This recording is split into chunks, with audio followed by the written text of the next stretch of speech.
Hai semuanya, perkenalkan nama saya Anya Aludia Ramadhani Mahawangsa.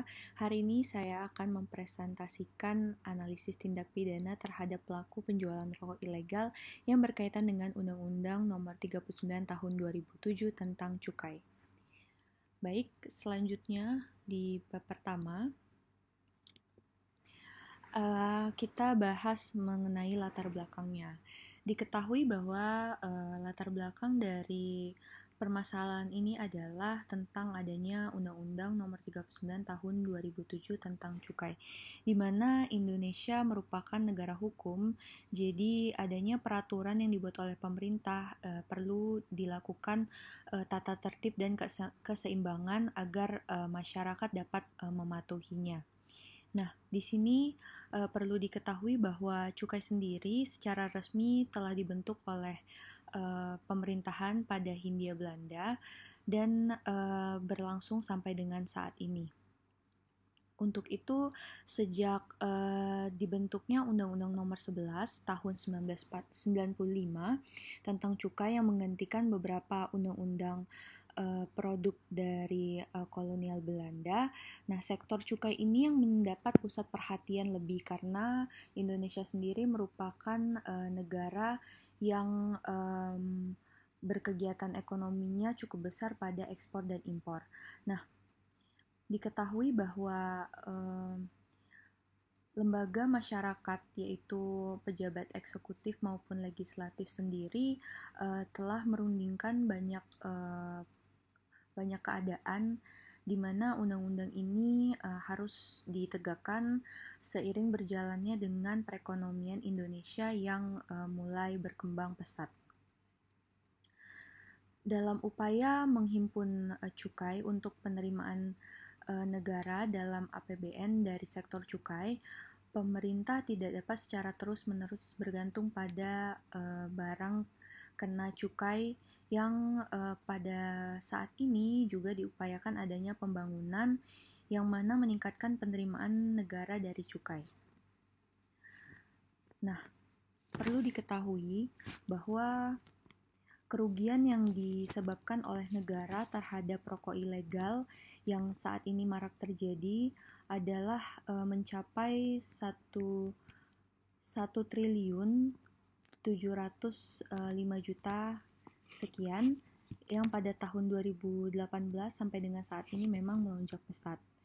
Nah, dengan adanya ditetapkan Undang-Undang Nomor 39 Tahun 2007 ini diharapkan adanya pembaruan dalam mengoptimalkan upaya pengawasan dan pengendalian serta memperdaya peran cukai, di mana salah satu sumber penerimaan negara kita memang terbesar dari ekspor impor itu sendiri. Nah, adanya tindak pidana peredaran rokok tanpa pita cukai, yang mana rokok itu memang bisa disebut secara ilegal karena tidak adanya resmi pengakuan dari cukai. Nah, beredarnya rokok-rokok ini, rokok ilegal terutama, menjadi peran besar bagi aparat bea dan cukai, yang dimana menangkap dan menertibkan peredaran rokok tersebut tidaklah mudah. Namun, pemerintah kita, yaitu negara juga, bekerja sama untuk menertibkan para pelaku rokok ilegal tersebut. Nah, selanjutnya, di rumusan masalah, saya akan membahas bagaimana proses penyidikan dan penyelidikan terhadap tindak pidana pemalsuan pita cukai pada rokok, serta adanya unsur apa saja sih yang mempengaruhi adanya dan menentukan bagaimana tindak pidana tersebut dijalankan. Baik, untuk pengertian penyelidikan sendiri kita ketahui berdasarkan pasal 1 angka 5 KUHP, di mana penyelidikan ini merupakan serangkaian tindakan untuk mencari dan menemukan suatu peristiwa yang diduga sebagai tindak pidana. Nah, salah satunya yaitu tindak pidana terhadap pelaku rokok ilegal tersebut. Nah, penyelidikan ini juga berdasarkan adanya informasi serta laporan dari masyarakat sendiri atau bahkan laporan polisi serta adanya penyerahan berita acara pemeriksaan di TKP. Kemudian dilanjutkan dengan pemeriksaan terhadap tersangka serta saksi. Nah, Penyelidikan di sini itu merupakan kegiatan yang tidak terpisahkan dari penyidikan, di mana dengan adanya penyelidikan ini diharapkan masyarakat atau bahkan aparat juga bisa mengetahui dari mana asal dan muasal rokok ilegal itu berada. Apakah memang dari negara kita sendiri atau ternyata dari negara tetangga atau luar. Nah, fungsinya dari penyidikan juga untuk adanya tindak pidana penangkapan serta penggeledahan maupun penyitaan hingga pemeriksaan surat-surat yang harus dilengkapi oleh para pelaku tersebut. Nah, umumnya menurut pasal 1 di butir 5 Undang-Undang KUHP, di sini juga disebutkan bahwa penyidik melakukan penyelidikan harus didahului suatu tindakan dari polisi. Nah, jadi tidak bisa langsung serta-merta melakukan sidak seperti itu, namun harus didampingi oleh aparat hukum yang berwenang. Nah, selanjutnya kita ketahui bahwa penyidik itu merupakan pejabat dari polisi negara Indonesia. Namun kerjasama antara Bea dan Cukai dengan polisi itu sangat diperlukan karena adanya pemberkasan yang sebenarnya itu juga disahkan oleh Cukai dan pada saat nanti penangkapan dan penyelidikan itu barulah didampingi oleh polisi. Kita lanjutkan pada manfaat penelitian, di mana manfaat teoritis sendiri merupakan adanya penambahan wawasan terhadap hukum tindak pidana pemalsuan pita cukai. Yang kedua adalah manfaat praktis, di mana peningkatan pengetahuan ini diharapkan dapat mengedukasi masyarakat tentang adanya pemalsuan atau pengedaran rokok secara ilegal. Kemudian landasan teori. Nah, konseptualnya adalah adanya tindak pidana pemalsuan pita cukai pada rokok, di mana beredarnya ini pita cukai ini dipermasalahkan karena tidak adanya surat-surat resmi yang menandakan rokok itu dapat dijual secara bebas. Nah, kemudian adanya sanksi yang dapat diterapkan kepada pelaku tersebut yang diharapkan dapat membuat pelaku tersebut tidak mengulangi perbuatannya lagi.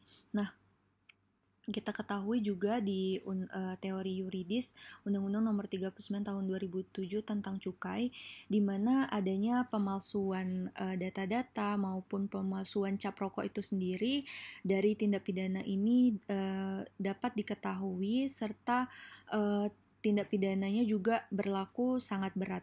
Nah, pemalsuan cap negara yang dimaksudkan ini berkaitan dengan adanya stempel palsu yang dicopkan pada barang serta tujuan memakai dan menyuruh memakai orang lain serta seolah-olah barang tersebut adalah barang asli. Nah, kita akan membahas unsur-unsur apa saja yang menjadi tindak pidana pemalsuan pita cukai ini. Nah, pita cukai ini benda sangat berharga, namun tidak termasuk kepada surat, melainkan pita cukai sendiri tidak dapat dipalsukan seharusnya dan digolongkan dalam pasal 363 KUHP tentang undang-undang khusus, di mana pembedaan dari pita cukai rokok asli dan pita cukai rokok palsu itu berdasarkan pada kertas security serta hologram security dan cetak security ketiganya. Nah, security-nya ini, elemen-elemen security features-nya ini adalah unsur-unsur menentukan tindak pidana pemalsuan pita cukai tersebut. Dimana kalau misalnya pemalsuannya sangat identik, mungkin pidananya semakin berat begitu. Nah, selanjutnya pidana ini masih belum sesuai dengan KUHP karena adanya unsur-unsur tindak pidana rata-rata para pelaku tersebut memalsukan pita cukai dan belum sesuai dengan yang asli. Jadi memang masih kelihatan bentuk palsunya. Di mana di pasal 183 KUHP bahwa hakim tidak boleh menjatuhkan hukuman kepada seseorang apabila dengan sekurang-kurangnya adanya dua alat bukti yang sah. Jadi memang harus ada bukti-bukti yang otentik seperti itu. Adanya keterangan para saksi, kemudian adanya petunjuk berupa cukai yang dipalsukan, adanya keterangan, serta pemalsuan yang bersifat data-data seperti itu.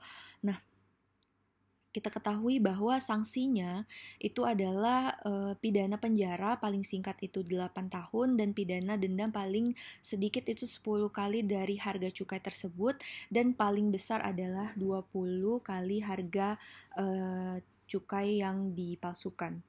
Mungkin sekian dari saya tentang presentasi hari ini. Mohon maaf jika ada salah kata dan kekurangan informasi, namun saya harapkan presentasi ini dapat memberikan informasi yang dibutuhkan saat ini. Saya Anya Ludia, terima kasih.